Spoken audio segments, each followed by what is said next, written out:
My parents skipped my wedding for my sister's barbecue. They said my fiancé wasn't good enough. As I stood frozen, a stranger appeared with a gift that would change my wedding forever. My name is Christine. What happened that day didn't start at the wedding. It started years earlier. Adam and I met at a community fundraiser 4 years ago.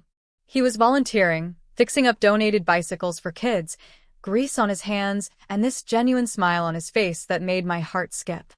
He didn't talk about money or status or climbing any corporate ladder. He talked about how good it felt to make something work again, to take something broken and give it purpose. That's who Adam is, steady, kind, someone who finds meaning in honest work. My parents never saw any of that. From the moment I brought him home, the comparison started. My mother would smile tightly and ask what his career plans were, as if being a skilled mechanic wasn't a real career.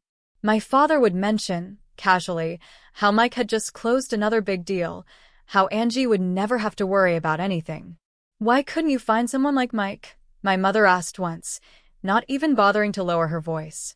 Adam pretended not to hear, but I saw the way his jaw tightened. Still, when we got engaged, I held on to hope. Maybe the wedding would change things. Maybe seeing how happy we were would soften them. I called my mother excitedly to talk about venues and guest lists. Her responses were clipped, distracted. "That's nice, dear. Have you thought about postponing? June is so rushed." My father barely looked up from his newspaper when I showed him photos of the garden space we'd chosen. Angie sent a text, just a thumbs-up emoji, nothing more. Every conversation felt like I was trying to convince them of something they'd already decided against. The coldness settled in my chest like a stone, heavy and unmovable. 2 weeks later, I drove to my parents' house with our finalized wedding invitations. I'd spent hours choosing the perfect design, elegant but simple, just like our garden ceremony would be. I wanted them to see how beautiful everything was coming together, how real this was. My mother barely glanced at the invitation. My father set it on the coffee table without reading it. Then he said it, the words that would replay in my mind for weeks. "A mechanic's wages won't give you the life you deserve, Christine." I felt my face go hot. Adam works hard. He's good at what he does. "We've always wanted better for you," my mother interrupted, her voice gentle but firm, like she was explaining something obvious to a child. I waited for them to say they'd be there anyway, that they'd support me despite their reservations. Instead, my father cleared his throat. "We won't be attending. We're hosting a barbecue that weekend with Angie and Mike." The room tilted. "A barbecue?" My voice cracked. "You're choosing a barbecue over my wedding?" My mother folded her hands in her lap. "We're not celebrating a mistake, Christine. When you come to your senses, we'll still be here." I left their house that day knowing something had broken that couldn't be fixed. I called my mother 3 times over the next week, trying to reason with her. Each conversation ended the same way, with her suggesting I reconsider this decision, that it wasn't too late to step back and think clearly. "Look at your sister," she'd say. "Angie has security. She has a future. What will you have?" The comparisons became relentless. Angie's new car, Mike's promotion, their vacation home plans. Every achievement of theirs was wielded like proof of my failure. Word spread through the family. My Aunt Linda called, her voice careful. "Your parents just want what's best for you, sweetheart. Maybe give them some time." My uncle didn't call at all. My cousin Sarah texted, "I'm so sorry this is happening," but when I asked if she'd still come to the wedding, she went silent. People were choosing sides, and most were choosing the path of least resistance, my parents' side. Adam found me crying in our apartment one evening. He sat beside me, quiet for a long moment, then said, "We could elope. Just us. You wouldn't have to face any of this." I looked at him, this man who would give up our dream wedding just to spare me pain. "No," I said, wiping my tears. "I won't let them steal this from us. We're getting married in that garden, surrounded by people who actually love us. They can make their choice, but I'm making mine." His hand found mine, and I felt something settle in my chest, not peace, but resolve. The final conversation happened over speakerphone. I'd made one last attempt to reach them, to somehow bridge this impossible gap. Instead, it became a funeral for whatever relationship we'd had. "Don't expect us to pretend we're happy about this," my mother said, her voice ice cold. "We won't lie to make you feel better about your choices." My father's words cut deeper. "When this falls apart, and it will, don't come crying to us. You've made your bed, Christine." I hung up without saying goodbye. An hour later, Angie called. Her voice was strained, uncomfortable. "Christine, I'm sorry this is happening. I wish things were different." But she didn't say she'd come. She didn't say our parents were wrong. She just offered empty sympathy from the safety of their approval. "Are you coming to my wedding, Angie?" Silence. "Then, I think it's best if I stay out of it." I understood then my parents would never change. They'd chosen their values over their daughter, and nothing I did would matter. That night, Adam and I sat at our kitchen table with our wedding planner and our closest friends. "The wedding happens," I said quietly, "with or without them." Adam squeezed my hand. His steady presence reminded me I wasn't alone. We had people who loved us, real love, not conditional approval. That would be enough. The morning of my wedding, I woke with my heart feeling like lead. My phone buzzed, a text from my cousin. "Just drove past your parents' house. Cars in the driveway. They're really doing the barbecue." So it was real. They'd chosen grilled burgers with Angie and Mike over their own daughter's wedding. I got dressed slowly, my hands shaking as I zipped up my gown. It was simple, elegant, nothing extravagant, but when I looked in the mirror, I felt beautiful. My best friend Emma stood behind me, tears in her eyes. "You're radiant," she whispered. "They're idiots for missing this." Standing at the altar an hour later, I couldn't help it. My eyes went straight to the empty chairs in the front row. 3 seats that should have held my parents and sister, glaringly vacant among our gathered friends. The absence screamed louder than any words could. My chest tightened, grief washing over me in a wave that threatened to pull me under. Then I looked up and saw Adam. His eyes were wet, but his smile was steady, full of a love so pure it hurt. He mouthed, "You okay?" And I nodded, forcing myself to breathe. In that moment, I understood something fundamental. Love is more valuable than approval. Always. The ceremony was simple, the garden glowing in afternoon light. When the officiant pronounced us husband and wife, our friends erupted in cheers, their joy so genuine it filled the spaces my family had left empty. At the reception, Adam's parents embraced me like I was their own daughter. His mother kissed my cheek and said, "Welcome to our family, sweetheart. We're so lucky to have you." Our friends toasted us with tears in their eyes, sharing stories that made everyone laugh. Someone played our song, and Adam pulled me close on the makeshift dance floor, whispering, "We did it. Look at all these people who love us." I looked around, at the fairy lights strung through the trees, at faces beaming with genuine happiness, at a celebration built on real love rather than obligation. It was beautiful. Bittersweet, yes. I'd never forget those empty chairs, but beautiful. We'd chosen each other despite everything, and somehow, that felt like enough. Just as the reception was winding down, a man approached the garden entrance, camera bag slung over his shoulder. He looked to be in his 40s, with kind eyes and an artist's careful way of observing everything. Our friend Jake, who was helping coordinate, spoke to him briefly, then walked over to me. "There's a photographer here. Says he was just walking by and couldn't help but notice. His name's Roman. He's asking if he could take some photos." I glanced at Adam, confused. "We already have a photographer." "I know," Jake said. "But this guy..." I looked him up. "He's legitimate. Does editorial work, nature photography. He says," Jake smiled, "he says the world deserves to see you today." Something about that phrase made my throat tighten. Adam squeezed my hand. "What do you think?"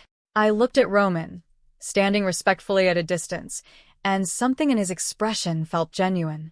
"Okay," I said. "Why not?" Roman worked like he was painting with light.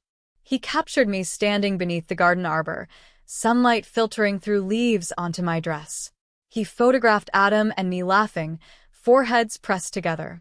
He caught the moment I wiped away a tear, the bittersweet smile on my face. Every click of his shutter felt intentional, purposeful. "You have this presence," he said quietly between shots. "Grace and resilience together. It's rare." The photos were raw, emotional, nothing overly posed or artificial. He captured something real, the joy mixed with pain, the beauty of choosing love despite rejection. "I'd like to post these," Roman said as the golden hour light faded. "With your permission. I think people need to see this." We agreed. Within hours, my phone started buzzing.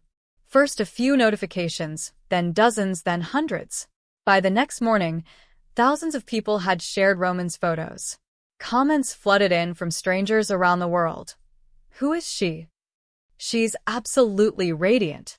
This is what real beauty looks like. That smile. You can see everything she's been through."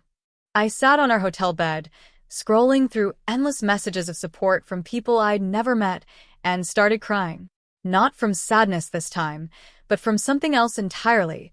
The overwhelming realization that the world was seeing me in a way my own parents never had. By the third day, my phone had become unusable. Tens of thousands of notifications crashed the app repeatedly. Roman's photos had gone completely viral, shared across every platform, featured on photography blogs, reposted by influencer accounts with millions of followers. Then the news outlets picked it up. "Mysterious bride captivates internet with stunning wedding photos." Who is the woman everyone's talking about? The articles weren't just about the photos. They were about the emotion captured in them, the story written across my face. My email inbox exploded. A travel company offered us a honeymoon package to Italy. A jewelry brand wanted to collaborate. Then came the message that changed everything. A major fashion house, one I'd admired for years, wanted to fly me to New York to model their new bridal collection. I stared at the email, reading it 3 times. "Adam, is this real?" He looked over my shoulder, his eyes widening. "Christine, that's one of the biggest brands in the world." My elegant, natural look, the very simplicity my parents had seemed to find lacking, was exactly what they wanted. Authentic beauty, the creative director wrote. The kind that can't be manufactured.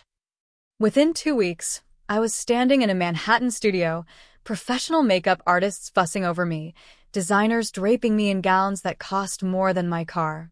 The shoot made it into Vogue. More offers followed, brand ambassadorships, magazine features, speaking opportunities about finding self-worth. Adam's life shifted too.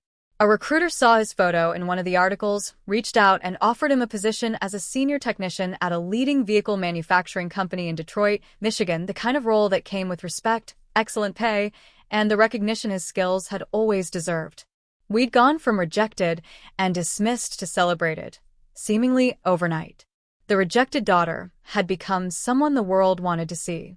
The unworthy mechanic had become sought-after talent. My phone rang one evening. My mother's number. I let it go to voicemail. Then my father called. Then Angie. Emma, who'd been helping me manage the chaos, showed me something on her tablet. "Your parents' Facebook," she said quietly. There was my mother, sharing an article about me, her face visible in a photo someone had tagged her in at a family gathering. The caption read, "Must be so proud." But her expression told a different story, stunned, disbelieving, perhaps even calculating. They'd chosen a barbecue over my wedding.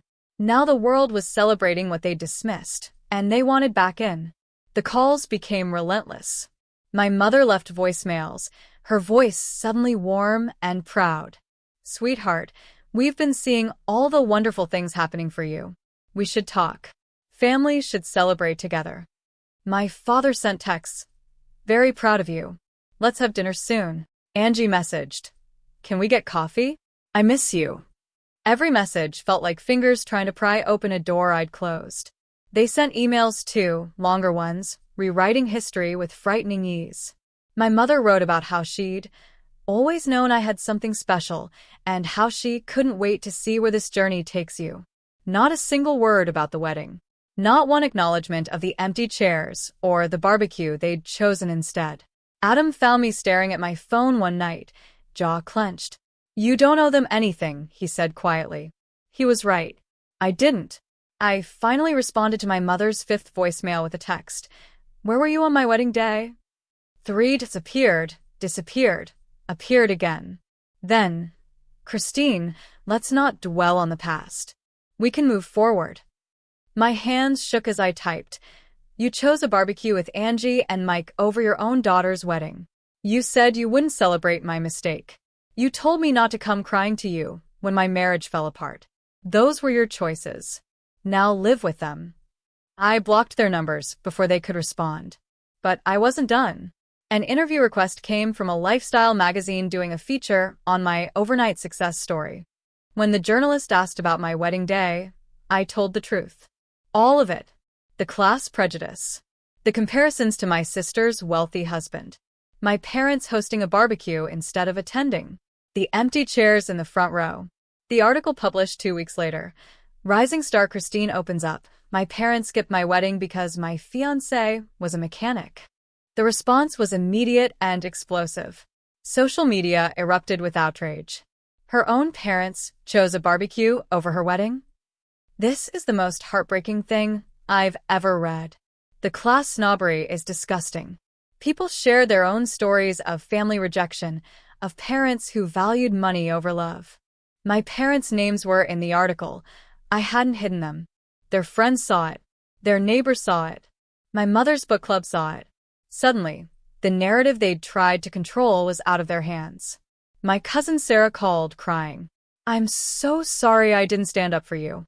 I should have come to your wedding." Others reached out with similar apologies, finally finding courage now that the truth was public. My Aunt Linda left a scathing comment on my mother's Facebook. "You should be ashamed. I can't believe what you did to that girl."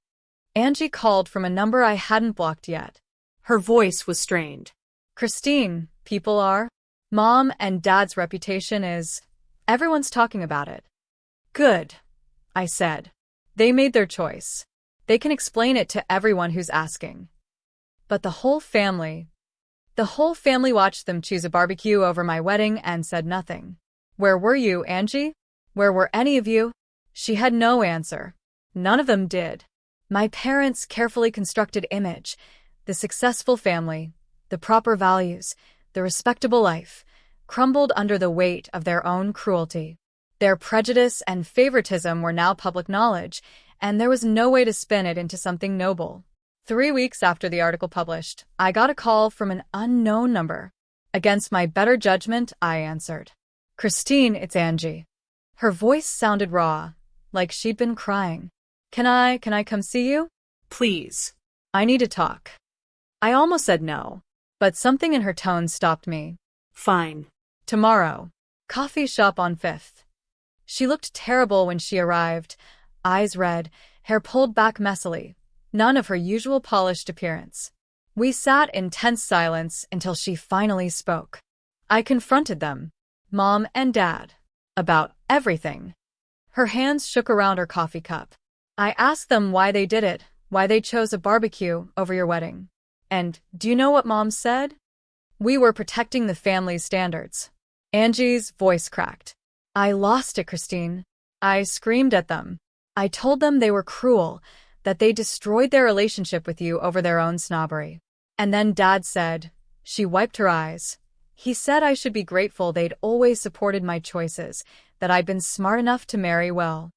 "That's when I realized," she continued, her voice hardening. "They didn't love me more.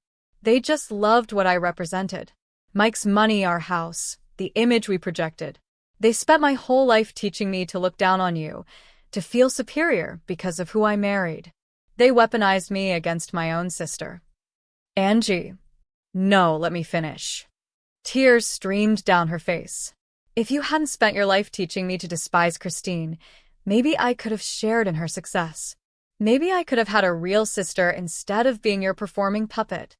She was shouting now, reliving the confrontation. "Maybe I wouldn't have wasted years measuring my worth by my husband's paycheck." She looked at me desperately. They tried to deflect, to say I was being dramatic. But I'm done. I told them I wouldn't speak to them until they genuinely apologized to you, really apologized, not just tried to get access to your success. I stared at Angie across the table, years of hurt rising in my throat. And where were you, Angie? When they told me not to marry Adam, where were you?